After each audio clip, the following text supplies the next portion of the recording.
Hey, good afternoon, traders. Good afternoon. My name is Raul Rivera. I'm the founder of www.themarketprofile.com. Today is September 5th, 2017. Let's get started with today's trading. And today's trading was pretty boring until the market started falling down.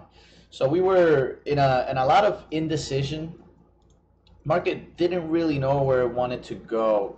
Let me switch over here to profile view, and when we take a look at profile view before we split it, like I did there, we can see that the market was just pretty much sideways for most of the morning session. We weren't really deciding on going anywhere, and we figured, hey, we're probably not going to trend.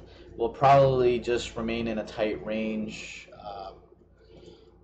Seems like buy the dippers are full and plenty. We had a gap down on Monday. Well, actually Sunday night into Monday, we had the futures traded through the holiday, but only on a half-day holiday kind of schedule. They did not trade the full day. They closed around 1 p.m. So we had a gap down, and the buy the dip crew just came in and bought it. We figured probably more of the same, and we'll probably trade to the upside, but with limited upside because volatility is so low. And here we were looking to buy 76.5 to 70. Excuse me, sell. We were looking to sell 78.5 to 76.5 based on a profile level there, and we weren't really looking to, put the pressure on the short side. I mean, just 3 contracts is what we were going for, just because we had one simple value area high at that level. We weren't really trying to get highly leveraged. And then we also figured, hey, you know what? It's probably going to be worth it trying to get long small at this pink area. And the reason we colored it pink is because it's very small value areas, and right here on a half day, right? This is a half day. It happens to also be where pretty much the market bottomed and opened, and then all of that. So we figured, all right, that's probably a good spot to start getting long. So I did get long at that area. Just 2 contracts. Took them off for 3 ticks. At its best, it was good for 2.5 points. It didn't really, it wasn't really that much. But you can see, the reaction to this level was apparent here, right? We see a little bit of consolidation inside this area. We spent a little bit of time there. We figured we'd probably consolidate and then try to move higher again, at least back into value. More than likely that was the case. But then, I guess, CNBC blames it on North Korea and nuclear bombs and whatnot. I'm sure there's other politics involved. Congress, debt ceiling, the hurricane that's sure to come into the U.S. within, just a few days maybe. I haven't kept up too much with that. Category 5, I think the hurricane is now very, very strong. So we were caught in a trend. I mean, the market did trend, found the bottom, and then reversed higher. And then, we were looking to buy between 55 and 53. And I decided, and I told everybody in the room, I'm like, you know what, don't buy here. I'm not a registered investment advisor. I can't give recommendations or advice. I can only tell you how I trade and my opinions on the trades. But in this situation, I told subscribers, I'm like, I'm not buying this, man, because I learned my lessons from August, and if it doesn't work on the first try, it's probably not going to work on the second try, right? So I said to myself, I need to look at another factor rather than value. Let me cancel these 2. I need to take a look at another factor other than value to, assist me in getting into a long position. So then I figured, hey, what about the VIX futures? Now, I don't have VIX data for my NinjaTrader, but I do have VIX data on Thinkorswim. And I just want to show you guys something pretty cool and interesting. So, taking a look at the VIX futures on Thinkorswim here, I was taking a look, and I'm like, you know what? There's a nice little area of value a few days back, right here around this 1425, 1430 area. And I mentioned that in the room just prior to me going on break, right? So go on break around 12 p.m. And I'm like, you know what? If the VIX can get up to the VIX futures, not the spot VIX, the VIX futures. If the VIX futures can get up to this 1430 area, then it might just put in the bottom in the S&P 500. It might be worth taking a stab at it and getting long. Here we can see this is a 1 minute chart of the VIX futures. We can see the VIX futures traded there from 105 to about 115, so about a 10-minute period there. If I switch it back over here to the S&P 500, around that same exact time is when we put a bottom in the market around 24.46 and 47, about a 1 point range here. And from there, it was just, the chase was on. And here you can see that also happened to be the bottom of the day on this chart, which is the exact same thing in the 45 to 46 area. Never looking back, only just going up, which is surprising to me because, the VIX is a byproduct of the volatility in the S&P 500. The VIX itself is not its own entity, right? It depends on the S&P 500, but the S&P 500 does not depend on the VIX, right? The S&P 500 itself creates volatility. We just measure it using the VIX, right? So it's funny to see, be able to find value in the VIX futures and use that as a possible trigger to get long the S&P, long or short the S&P 500 futures. So it's super strange. I'm going to keep an eye on that every time we trend in a market like we did today. I'm going to keep an eye on the VIX futures just to see what's up and what could happen, where we could possibly reverse, just because today it was just spot on accurate. I know 2 traders took advantage of that, waited for that 1430 and they made quite a little bit of money. I wasn't always at my desk and I didn't take advantage of this one today. But the idea was there, 1430 VIX, start buying S&P 500. Next up, we got crude oil today. Crude oil rallied, I think, with the hurricane, with gasoline, and yada, yada, yada. They released crude oil into the market, aka reducing supply in the U.S. of crude oil, meaning prices can go higher, right? Supply and demand curve. Today we had nothing but a P-shaped distribution. I know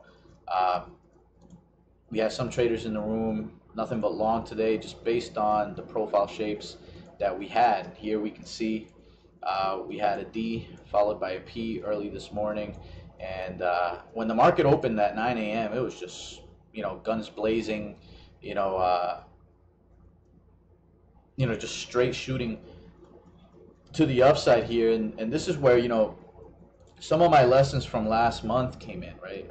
Everybody knows I didn't have the greatest month last month, but I'm not stupid either, right? I mean, I made mistakes, I learned from my mistakes. And here we have a trending up pattern, right? We have a D followed by a P. That's a trending up pattern, right? D plus P is a trending up pattern. Look for a place to buy it. Now, based on value, I was looking for a place to buy it down here between 47 and 47.10, and I was also looking for a place to sell it over here between 48.40 and 50.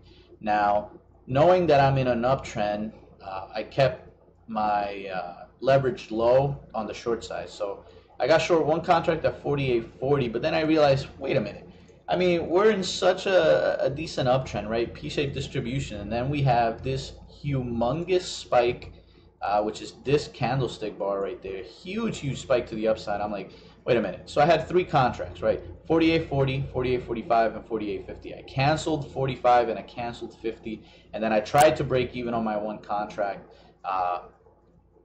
in the crude oil market, and I actually stopped out of it for 4 ticks, so I lost $40 on the trade, but better $40 than over $400 because this market was just non-stop to the upside today. So we'll see where crude goes. Broke through resistance, found support, right? What was resistance becomes support, vice versa. What was support becomes resistance.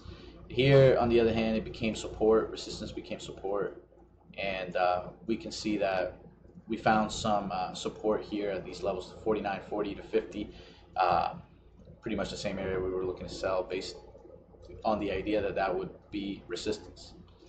Okay, next up, where's my chart? There it is. Next up, we have, not that one, this one. Next up, we have gold.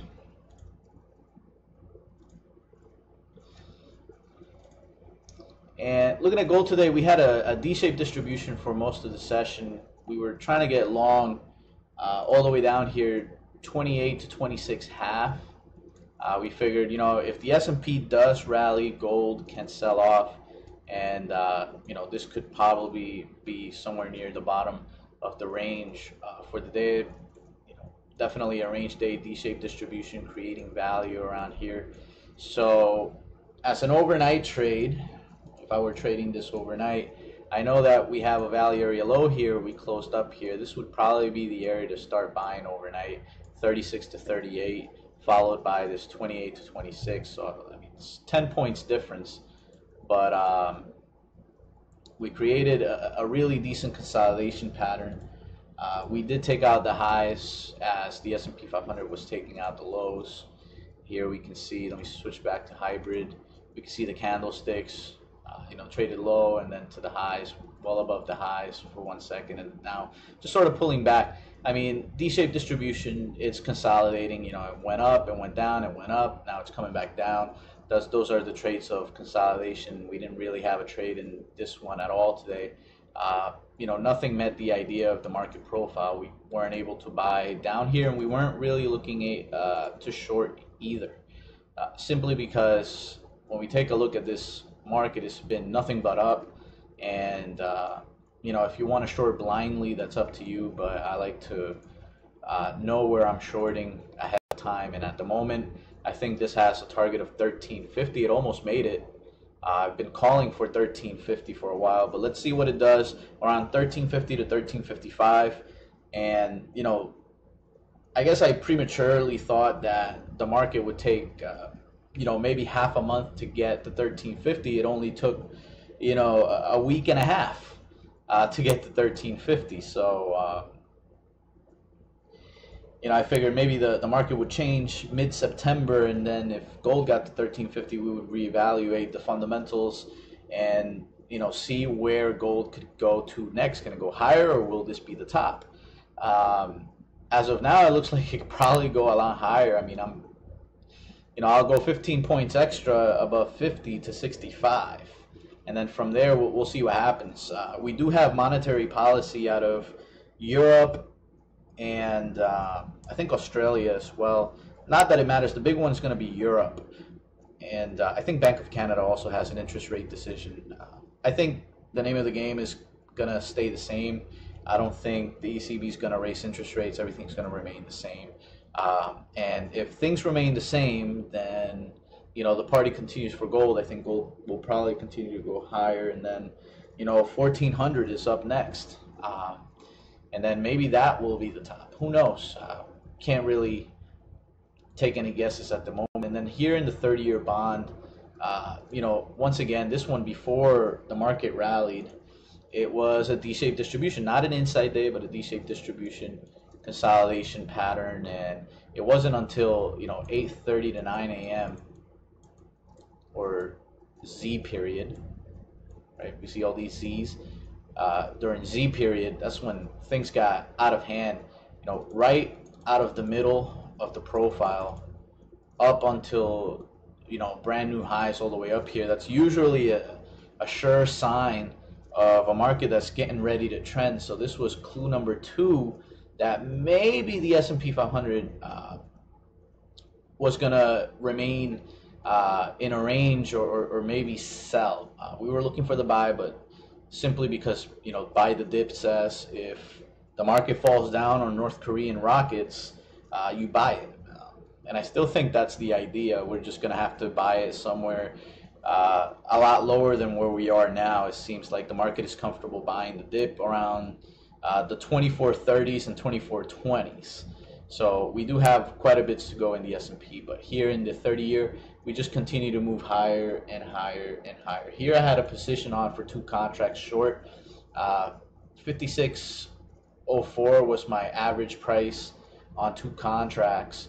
I stopped out of it at 56.08 simply because we had a 3-letter pattern. Usually when we have these, especially after extending the range, you probably want to get out because the market's probably about to explode. So 3-letter pattern, right? We had Z, A, and B. Z, A, and B. 3-letter pattern, that's enough time for consolidation at the highs. That's an hour and a half worth of time. And I said, you know what? We're going to consolidate here. I'm just going to get out of the position. Let me try to break even. I couldn't break even, so I got out at 56.08 for -4 ticks of profit. So I took a loss on that one, but not a big loss like I would have if I held it just a little longer, because the explosion to the upside came swiftly. So again, you know, taking my lessons from the month of August, turning them around, and you know, making smarter decisions when it comes to how to handle a trend when, you know, I consider myself a bit of a counter trend type of trader. So definitely taking my lessons from the month of August, bringing them into September, and now all I got to do is just, you know, find the trend and go with it. I mean, that's what the market wants to do from now on, and we have a way to do it. If you want to see it, definitely check us out in the room. And if you want to see and learn more about Market Profile, please check us out. The website is www.themarketprofile.com. You can watch me, you know, if you sign up for a 14-day free trial, you can watch me trade crude, you can watch me trade the S&P, you can watch me trade gold and every other market that you may want.